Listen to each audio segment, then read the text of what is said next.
देखो बच्चों, है ना, बेसिकली क्या होता है, मान लो ये इंसिडेंट रे है ना, I got one incident ray, मेरे पास एक इंसिडेंट रे, दूसरा रिफ्लेक्टेड रे, है ना। सो बेसिकली ये इंसिडेंट है, this is incident ray, hopefully जो लिख रहा हूँ दिख रहा है, ठीक है ना। और ये क्या हुआ, ये हो गया मान लो रिफ्लेक्टेड रे, ठीक है ना। तो बेसिकली क्या होता है, इंसिडेंट रे का मतलब ये नॉर्मल है, this is again normal, this is again normal, ठीक है ना। तो बेसिकली क्या होगा ना, हम ये बोल सकते हैं, हम ये बोल सकते हैं कि मान लो कि इंसिडेंट रे का ये कंपोनेंट है और ये कंपोनेंट है। इंसिडेंट रे का दो कंपोनेंट है, एक one component is along the normal, है ना। तो मैं क्या बोल सकता हूँ यहाँ पे बच्चों, बेसिकली मैं यहाँ पे क्या बोल सकता हूँ, व्हाट आई कैन से this is component of incident ray along normal. ये क्या हो गया, है ना, ये पार्ट जो है this is component of incident ray along normal,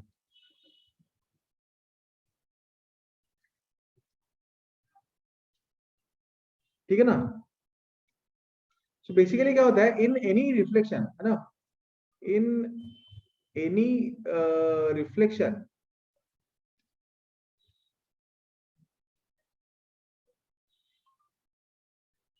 है ना, कंपोनेंट ऑफ इंसिडेंट रे along the normal gets reversed, ये हम बोल सकते हैं ना।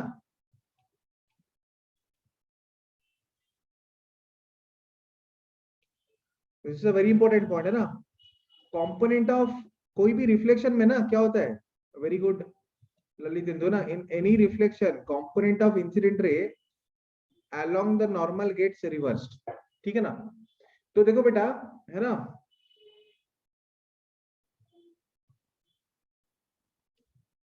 सो बेसिकली इंसिडेंट रे को इफ मैं वेक्टर के हिसाब से लूं, है ना, if I take incident ray as a vector, let's say incident ray जो वेक्टर है i cap plus J cap plus के कैप, दिस इज, है ना, वेक्टर अलग इंसिडेंट रे, तो मान लो that is equal to A vector, ठीक है ना। so, ये क्या है, वेक्टर अलॉन्ग इंसिडेंट रे, ये क्या है, this is vector along incident ray, यही है ना। तो basically this is vector along incident ray, I cap plus J cap plus के कैप, है ना, equal to A vector. Similarly but when I say that I cap plus J cap is equal to B vector, तो ये क्या होगा, I cap plus J cap जब B vector है ना, when I say that I cap plus J cap equal to B vector, है ना।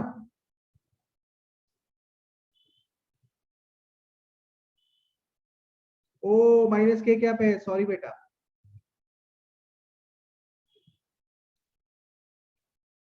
और मान लो अगर i cap plus J cap is equal to B vector, let's say if i cap plus J cap, है ना, is equal to B vector, है ना, so basically this is vector along normal,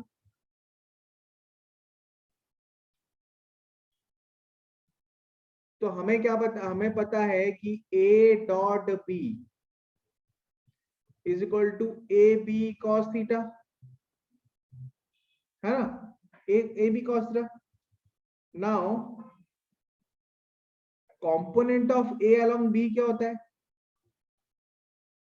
ये वेक्टर में हमने पढ़ा है component of A along B, है ना, component of A vector along B vector क्या होगा, that is A cos theta, ठीक है ना।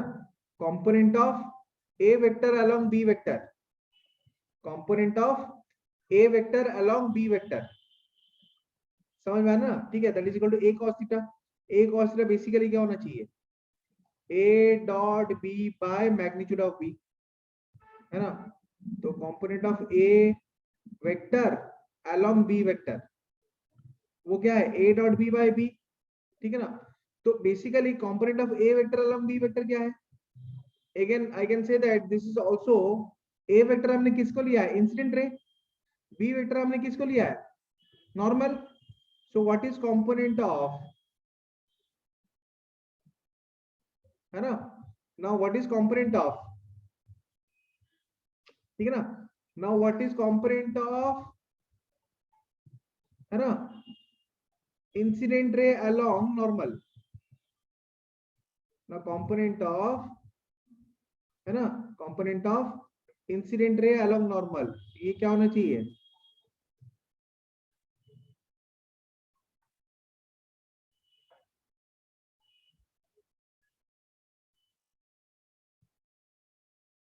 है ना, that should be equal to a dot b by magnitude of b, a cos theta. a vector हमने किसको लिया, मतलब इंसिडेंट रे, b वेक्टर किसको लिया नॉर्मल को, a cos थीटा मतलब component of a along b, मतलब component of incident ray along normal. समझ में आ रहा है ना बच्चों, समझ में आ रहा है, i cap plus Yes, j sir. cap minus k cap dot product with I cap plus j cap divided by magnitude of b, magnitude of b क्या है वेक्टर अलॉन्ग नॉर्मल, तो magnitude of b is equal to under root 2, है ना,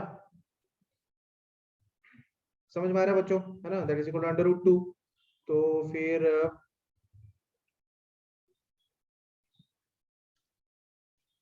board को थोड़ा move कर रहे हैं हम आगे, है ना, तो a cos थीटा इतना आ गया अभी, है ना, तो इंप्लाइज, तो फिर इंप्लाइज a cos थीटा कितना आ रहा है, what is the value of a cos theta, a cos theta equal to i dot i j dot j 1 plus 1 2, है ना, k का डॉट प्रोडक्ट है ना 0 होगा दोनों के साथ, सो a cos थीटा कितना आ रहा है रूट 2, ठीक है ना। तो ये आ गया component of incident ray along normal, component of incident ray along normal. तो वेक्टर फॉर्म क्या होगा इसका, vector form, what is the vector, vector is equal to a cos theta b cap, this is the component along b vector, तो direction along b vector लेना है, तो vector क्या form क्या होगा a cos theta b cap, है ना। तो a cos theta b cap मतलब b कैप कितना है, b cap is equal to, now तो b कैप बेसिकली क्या है, b cap is equal to b vector by magnitude of b, so I cap plus j cap by root 2, है ना, so implies a cos theta b cap, ये कितना हुआ, a cos theta b cap कितना आ रहा है root 2 into I cap plus j cap whole divided by root 2, this cancels out now, so I'm getting the component of, है ना, the incident ray along normal is I cap plus j cap, है ना, component of incident ray along normal is I cap plus j cap, समझ में आया बच्चों। तो component of incident ray along, है ना, I cap plus j cap along the normal is I cap plus j cap, है ना, so this gets reversed क्योंकि ये इंसिडेंट रे का कंपोनेंट है, this is component of, this is component of incident ray along normal,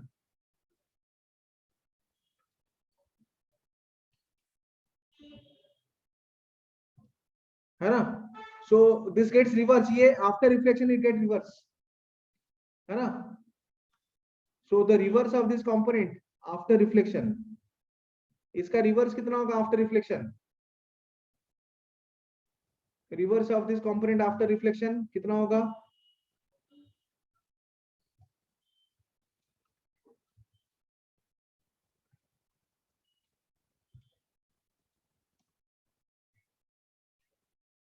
reverse of this component after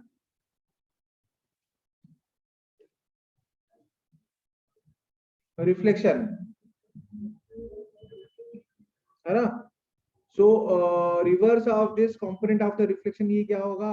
reverse of this component after reflection is, है ना, so I can say that reverse of this component after reflection is, है ना, minus आई cap minus जे cap, ठीक है ना। so this is the reverse of the component after reflection, minus I cap minus J cap, समझ में आया ना। सो vector along reflected रे क्या होगा, ठीक है ना। तो देखो बच्चों, बेसिकली क्या हो रहा है यहाँ पे, बेसिकली क्या हो रहा है ना, ध्यान से देखो, बेसिकली क्या हो रहा है कि इंसिडेंट रे का कंपोनेंट क्या था, इंसिडेंट रे क्या था, incident ray was I cap plus J cap minus के कैप, है ना।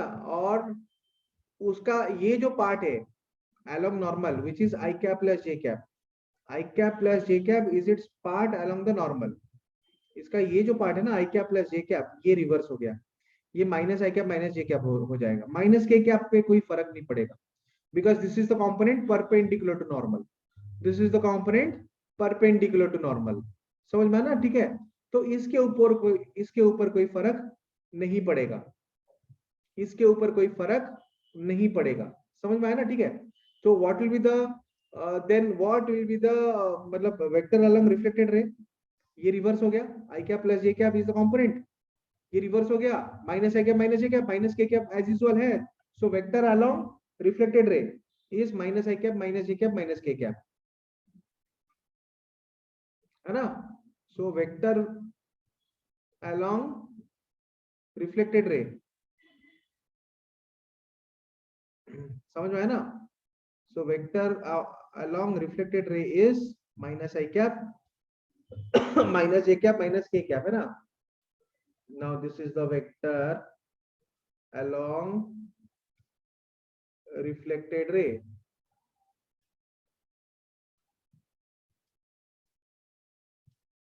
minus I cap minus j cap minus k cap, so this is now vector along reflected ray, unit vector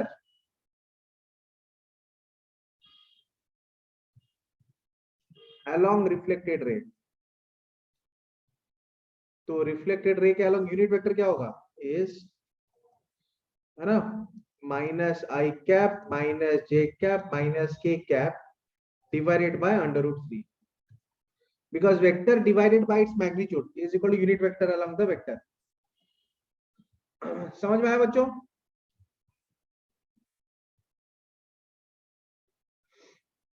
dear students, ये समझ में आ गया सबको,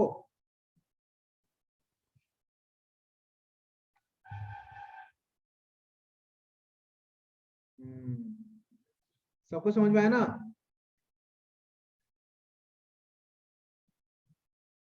बच्चों clear? Yes sir. Okay, so then we can move to the next slide now. तो अगर ये clear है, again you came late, so तुम एक काम कर सकते हो ना बेटा, ठीक है, एक काम कर सकते हो तुम, ठीक है, हम क्या करेंगे ना इसको, you can just take the screenshot लेके कर सकते हो ना पूरा प्रॉब्लम का ना, you can take the screenshot, basically है ना, एक there is a ray of light which is incident on plane mirror along a vector I cap plus j cap minus k cap, normal on incident ray is along I cap plus j cap na, so basically you have to find out a vector, unit vector along the reflected ray, basically तुमको ना unit vector along reflected रे find out करना था,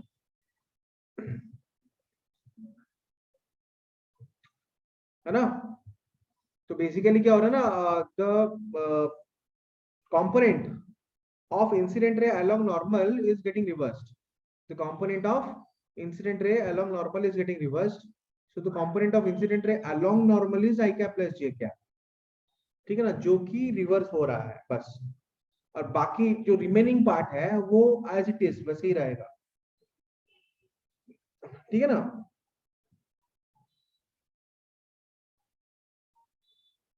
तो फिर vector है ना, vector मैंने यूज किया, वेक्टर के हिसाब से ना द कंपोनेंट है ना of incident ray along normal find out किया, component of incident ray along normal find out करने के बाद फिर क्या किया, component of incident ray along normal find out करने के बाद फिर क्या किया, मैंने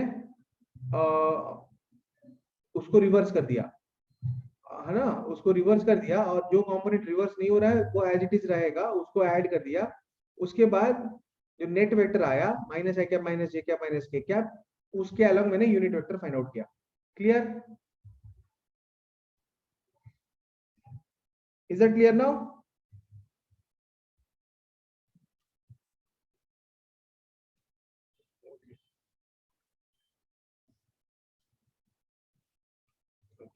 सो will go to next page, है ना। ये अगला क्वेश्चन है।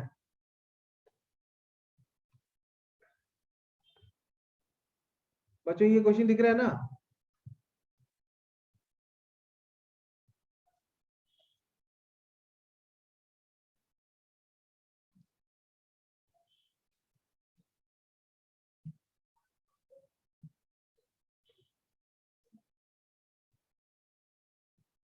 So this is a man standing in a room of length 20 meter and height 3 meter at a distance 5 meter from one wall.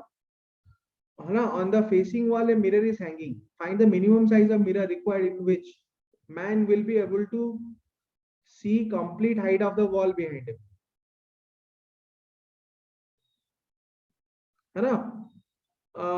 Roof का लेंथ है 20 मीटर, है ना, in room of length 20 meter and height है उसका room का 3 meter at a distance of 5 meter from the wall. He is standing at a distance of 5 meter from the wall, है ना? On the facing wall, a mirror is hanging. Find the minimum size of mirror required in front in which man will be able to see complete height of wall behind him. ठीक है ना? तो इसका मैंने diagram भी बना लिया है, ये है। ठीक है ना बच्चों? बेसिकली क्वेश्चन समझ में आया बच्चों?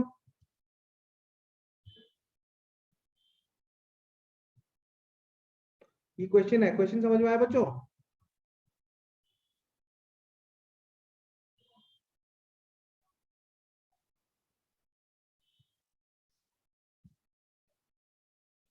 है ना? एवरीवन अंडरस्टूड द क्वेश्चन, है ना?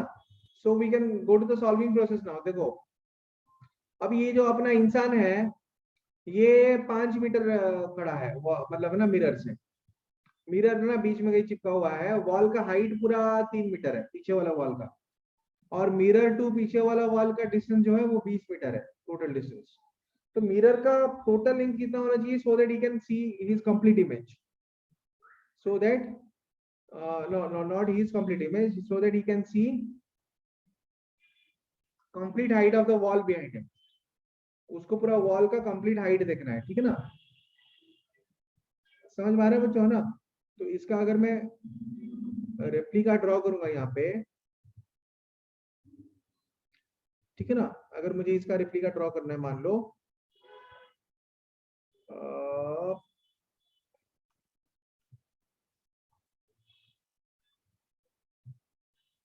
मजा आएगा, मजा आएगा यहाँ पे।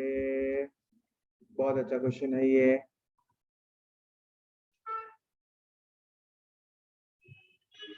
वॉल का हाइट 3 मीटर है और ये बंदा जो है ये 20 मीटर में है, ठीक है ना?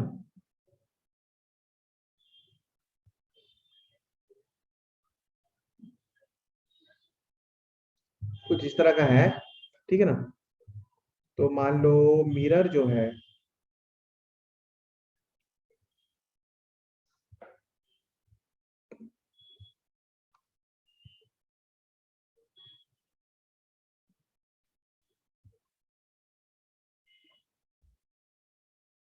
यहीं पे कहीं है मिरर, ठीक है ना? तो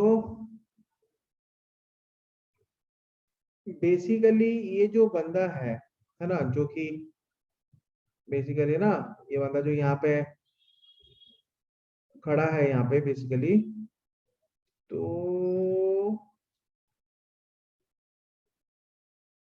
5 मीटर डिस्टेंस में from the mirror, he is standing at a distance of 5 meter from mirror.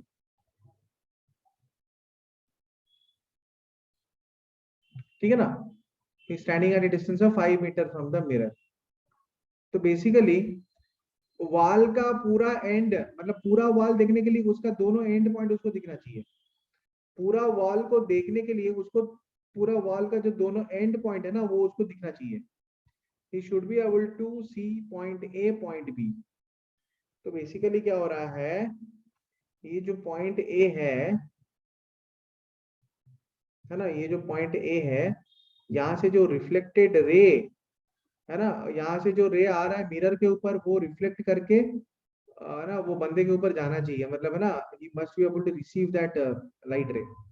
ठीक है ना, इन हिज आईज, ठीक है ना, वो उसके आंखों में गिरना चाहिए। ठीक है ना, तो मान लो कुछ ऐसे हो रहा है कि वो जो है रे है वो मिरर के पूरा एंड पॉइंट में आके गिरा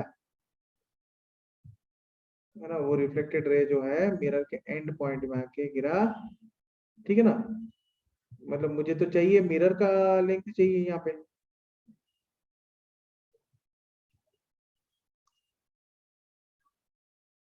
ठीक है ना, तो अगर मुझे मिरर का लेंथ चाहिए तो वो मिरर के एंड पॉइंट में आके गिरना चाहिए, है ना, फिर यहाँ से वो रिफ्लेक्टेड रे यहाँ पे आना चाहिए।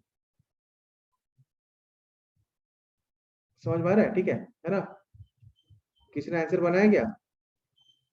ऐसे उसको दिखना चाहिए।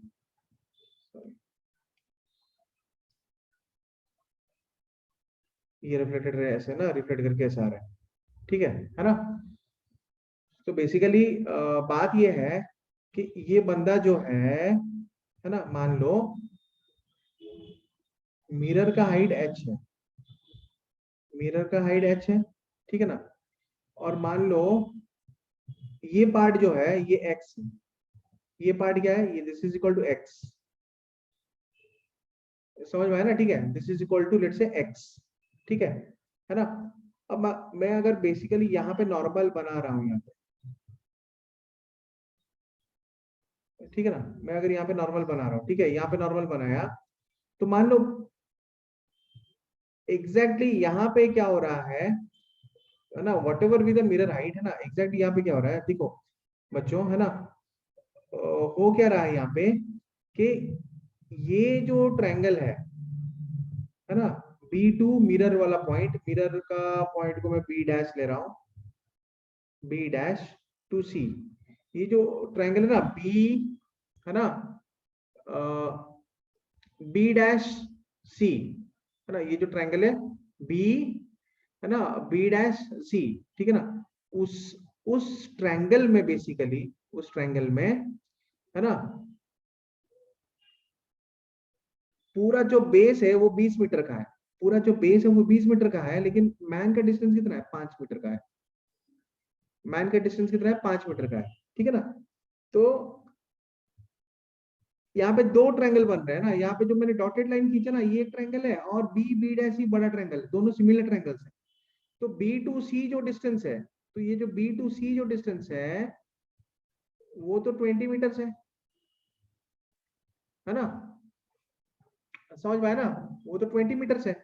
ठीक है ना, तो मान लो ये अगर मान लो ये हो गया, ये पॉइंट हो गया मान लो टी, ठीक है ना, और ये पॉइंट मान लो हो गया हमारा टी डैश। बेसिकली मैं क्या बोल रहा हूँ ना, बी टी डैश टी और B B dash C, B T dash T और बी बी डैश सी, ये दोनों मतलब क्या है, दे आर बेसिकली, है ना, सिमिलर ट्रायंगल्स। ठीक है ना, तो बेसिकली ये पांच मतलब है ना, बी टू टी कितना होना चाहिए, फिर बी टू टी होना चाहिए 15 मीटर, 15 मीटर, है ना। तो B T by B C 15/20 है, मतलब रेशियो क्या आ रहा है, 3/4, मतलब रेशियो क्या आ रहा है, 3/4, है ना। तो अगर रेशियो आ रहा है दोनों का 3/4, अगर तो फिर ये x है, तो फिर टी टी डैश कितना होगा, T T dash should be equal to 3x/4, ratio of height should be equal to ratio of base. समझ में आ रहा है? ठीक है ना, बेसिकली मैं बोल सकता हूं, है ना, कि B T by B C, है ना, is equal BT by BC is equal to TT dash by CB dash।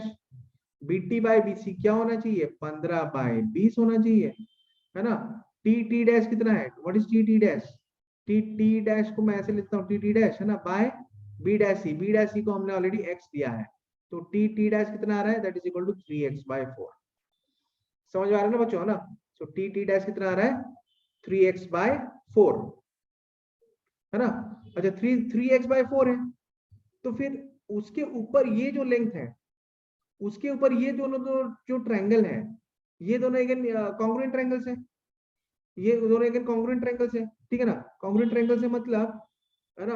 अब यहाँ पे जो मतलब है ना, ये जो बंदा है इसके ऊपर जो ट्रायंगल बन रहा है, यहाँ पे ये जो बंदा है इसके ऊपर जो ट्रायंगल बन रहा है, दोनों ट्रायंगल बन रहे हैं ना, ये नॉर्मल के साथ जो दोनों ट्रायंगल बन रहे हैं, उनका बेस जो है दोनों सेम है ना। अब ये टोटल हाइट अगर x है, ये टोटल हाइट अगर x है, उसमें से ये पार्ट 3x by 4 है, तो ये पार्ट कितना हो जाएगा, x by 4। यहां से T-2 ये पॉइंट, T-2 ये पॉइंट, ये कितना हो जाएगा, x by 4। तो उसके ऊपर वाला जो ट्रायंगल है उसका बेस भी कितना हो जाएगा, इसका भी बेस हो जाएगा x by 4, इसका भी बेस हो जाएगा कितना, x by 4। समझ में आया ना बच्चों। So that also becomes equal to x by 4, ठीक है। ओके, है ना। तो वो हो जाएगा x by 4 अभी, है ना। तो बेसिकली, है ना, अब ये जो वॉल है ये 3 मीटर का है, ये जो वॉल है बेसिकली, है ना, ये क्या है, ये वॉल, ये जो वॉल है ये बेसिकली 3 मीटर का वॉल है ना। तो फिर अभी हम दूसरा रेक्टेंगल लेते हैं, दूसरा मतलब रिफ्लेक्शन लेते हैं, मतलब फाइनल जो यहाँ से जो रे आ रहा है, फाइनल जो रे वो पूरा ऊपर से आ रहा है ऐसे, पॉइंट ए से जो रे आया, यहाँ पे जाके हिट किया मिरर के दूसरे एंड को, जाके हिट किया पॉइंट ए से जो मिरर आके मिरर के जो ऊपर वाला एंड उसको जाके हिट कर रहा है ना, वहां पे, वहां से रिफ्लेक्ट हो रहा है, ठीक है ना।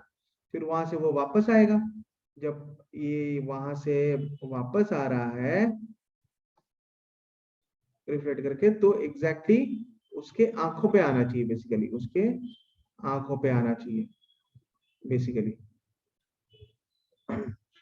समझ में आया ना बच्चों, तो ये उसके आंखों पे आना चाहिए बेसिकली, ठीक है। तो यहाँ पे भी मैं और एक पार्ट ले सकता हूँ, ठीक है ना। तो ये अगर x था, मान लो ये पार्ट y है, let's say this part is equal to y। समझ में आया ना, ठीक है ना। अगर एक पार्ट x था तो दूसरा पार्ट कितना होना चाहिए, y होना चाहिए, ठीक है ना। मान लो y ले रहा हूं मैं, ये तो x है, मिरर का हाइट h है, और बाकी जो रिमेनिंग पार्ट है वो y है, ठीक है ना। वो अगर y है, अगेन है ना, again if I take analogy, अगर मान लो अभी मैं y के साथ एनालॉजी लेना शुरू करूंगा, ठीक है ना, y के साथ एनालॉजी लेना शुरू करूंगा यहाँ पे, बेसिकली अगर मैं यहाँ से डॉटेड लाइन ले रहा हूँ, ठीक है ना, ताकि मुझे सारा ट्रायंगल दिख जाए यहाँ पे, है ना। मैं अपने पूरे सारे ट्रायंगल्स में देखना चाहता हूँ, यहाँ पे ये एक नॉर्मल है ना, यहाँ पे जो है ना ऊपर में जो रिफ्लेक्शन हो रहा है उसका ये नॉर्मल है, ठीक है ना। ऊपर वाले रिफ्लेक्शन के लिए यहाँ पे आ गया नॉर्मल, ठीक है ना, और ये रिफ्लेक्टेड रे है, ठीक है ना। तो फिर ना ये पार्ट का जो डिस्टेंस है और ये पार्ट जो है, ये दोनों अगेन इक्वल होंगे, कोई बात नहीं। अगर ये y है ना, लेकिन ऊपर में ना सिमिलर ट्रायंगल थ्योरी लगा सकते हैं ना। सिमिलर थ्योरी से क्या होगा कि मुझे पता है कि यहाँ से यहाँ तक ये टोटल 20 मीटर है, पूरा एंड तक, है ना। मान लो ये एंड हो गया C डैश तक 20 मीटर से, है ना। लेकिन बाकी ये पार्ट कितना है, बाकी ये पार्ट कितना है, मतलब है ना, मान लो इसको मैं ले रहा हूँ S डैश, तो S dash to C dash है ना, तो S डैश या फिर S ले रहा हूँ S टू C डैश, ये डिस्टेंस कितना है, 5 मीटर है। S टू C डैश ये डिस्टेंस कितना है, that is equal to 5 metres. S to C dash is equal to 5 metres. समझ में आया ना। S टू C डैश कितना होगा, 5 मीटर होगा। तो A टू S डैश कितना होगा, A to C dash S dash हो जाएगा 15 मीटर। ठीक है ना। तो यहाँ पे भी सिमिलर ट्रायंगल का थ्योरी लगाएंगे। तो ये जो एच डैश टू ये जो पार्ट आ रहा है ना, ये जो पार्ट आ रहा है ना, इसका हमारे पास आएगा पार्ट, ये हो जाएगा 3y/4। तो इसके हिसाब से ये आ जाएगा y/4, है ना, ये आ जाएगा y/4, है ना। और बाकी ये पार्ट आ जाएगा y/4, है ना। ये पार्ट अगर y/4 है तो मिरर के सामने वाला जो पार्ट है वो भी हो जाएगा y/4। मिरर के सामने वाला जो पार्ट है वो भी हो जाएगा y/4, ठीक है ना। तो फिर बेसिकली अगर देखा जाए ये पूरा h कितना आ रहा है, h is equal to x/4 plus y/4। h कितना आ रहा है, h equal to x/4 plus y/4, ठीक है ना। अब मुझे मिल रहा है h equal to x/4 plus y/4, है ना। प्लस मुझे ये भी पता है कि x plus y plus h equal to 3, है ना। जो हाइट h है, x प्लस y प्लस, है ना, एक्स वाई, ठीक है ना, टोटल कंबाइन करके कितना आ रहा है, एक्स और वाई टोटल कंबाइन करके कितना आ रहा है, एक्स और वाई टोटल कंबाइन करके आ रहा है, y plus h total combine करके आ रहा है 3 मीटर, है ना। तो वो पार्ट आ रहा है 3 मीटर, ठीक है ना। लेकिन मुझे अभी चाहिए ये एक्स और वाई एग्जैक्टली कितना आ रहा है। अभी मुझे कितना चाहिए, ये एक्स और वाई एग्जैक्टली ये कितना आ रहा है ना। How do I get it कि एक्स और वाई कितना आएगा एग्जैक्टली। अच्छा, हाँ, अभी अभी मैं ये भी तो ले सकता हूँ ना, 3 मीटर क्या है, x/4 plus y/4 is equal to 3 metres, है ना। या फिर that is equal to h, x/4 plus y/4 is equal to h, ठीक है ना। तो मान लो ये पार्ट आ गया, अच्छा, x/4 plus y/4 is equal to h, ठीक है ना। तो ये पार्ट है h, है ना। तो मैं अभी यहाँ पे ये भी ले सकता हूँ ना कि ये जो x/4 प्लस y/4 h है, तो आई कैन से दैट, तो अभी मैं ये बोल सकता हूँ कि x plus y plus x/4 plus y/4 is equal to 3 implies 5x/4 plus 5y/4, है ना, इज इक्वल टू कितना आ रहा है, that is equal to 3 implies 5 whole into x/4 plus y/4, है ना, इज इक्वल टू 3। अब x/4 प्लस y/4 कितना था, h, तो implies, very good Lalit, 2 5h equal to 3 implies h कितना आ रहा है, h is equal to 3/5, that is equal to 0.6 metres, है ना, that is equal to 0.6 metres. समझ में आ रहा है ना बच्चों, ठीक है। मैं ना यहाँ पे तुम लोगों को बता देता हूँ ये डायग्राम, अरे डायग्राम तो हट गया पूरा, एक काम करते हैं,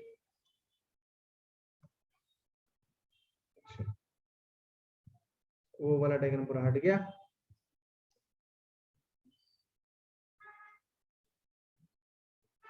एक काम करते हैं, वो वाला डायग्राम को ले आते हैं फिर से, क्योंकि उसके ऊपर मुझे कुछ बताना था, उसको ऐसे नहीं जाना चाहिए था ना। इतना इंपॉर्टेंट डिस्कशन हमारा चल रहा है और वो उड़ गया, ठीक है ना। अरे यार, यहाँ पे ऐसे क्यों दिख रहा है, हाँ, कौन सा डायग्राम था, ये वाला।